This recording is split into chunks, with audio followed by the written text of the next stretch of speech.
ஆற்றலுக்கு ஆட்டுக்கல்லீரல்னு சொல்லுவாங்க. இன்றைக்கி அதுதான் நம்ம பண்ண போகிறோம். கொஞ்சமாக ஆயில் எடுத்துகிட்டு அதுக்கப்புறம் ஆனியன் சாப் பண்ணி வச்சுருக்கிறேன். கோகோனட் ஆயிலில் தான் நான் பண்ணலான்னு இருக்கிறேன்.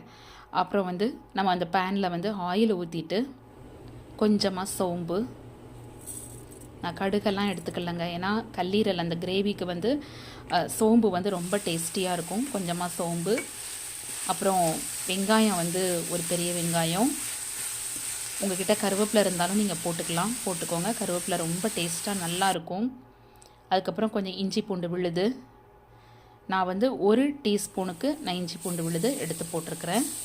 நல்லா ஃப்ரை பண்ணிவிட்டு வெங்காயம் கோல்டன் ப்ரௌனில் வந்த உடனே அந்த ப்ரௌன் கலர் சேஞ்ச் ஆனதுக்கு அப்புறமா நீங்கள் இஞ்சி பூண்டு விழுதை போட்டுக்கோங்க. அப்புறம் ஒரு தக்காளி ஃபைனாக சாப் பண்ணி எடுத்துருக்கிறேன். ஒரு தக்காளி போட்டுட்டு நம்ம நல்லா ஃப்ரை பண்ணணும். அதாவது அந்த பச்சை வாசனை போகிற வரைக்கும் நம்ம ஃப்ரை பண்ணிவிட்டு 1 ஸ்பூன் சில்லி பவுடர் போட்டிருக்கிறேன். பிறகு மஞ்சத்தூள் கொஞ்சம், 1/4 ஸ்பூன் மஞ்சத்தூள், அப்புறம் கரம் மசாலா தூள், இதெல்லாம் போட்டுட்டு நம்ம திரும்பவுமா நல்லா இந்த கிரேவி பதம் வர்ற வரைக்கும், எண்ணெய் பிரிஞ்சு வர வரைக்கும் நம்ம கொஞ்சம் சால்ட்டை ஆட் பண்ணிக்கோங்க.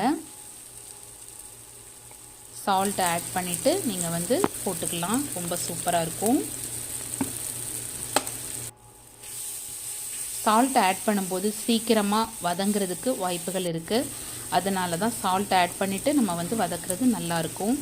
நல்லா இந்த பச்சை வாசனை போனதுக்கப்புறம் ஃபைனாக வெட்டி வச்சுக்கோங்க. ரொம்ப ஃபைனாக வெட்ட வேண்டாம். கொஞ்சம் ஒரு மீடியம் சைஸில் இந்த ஈரலெல்லாம் கட் பண்ணி வச்சுட்டு நம்ம இதில் ஆட் பண்ணிக்கலாம்.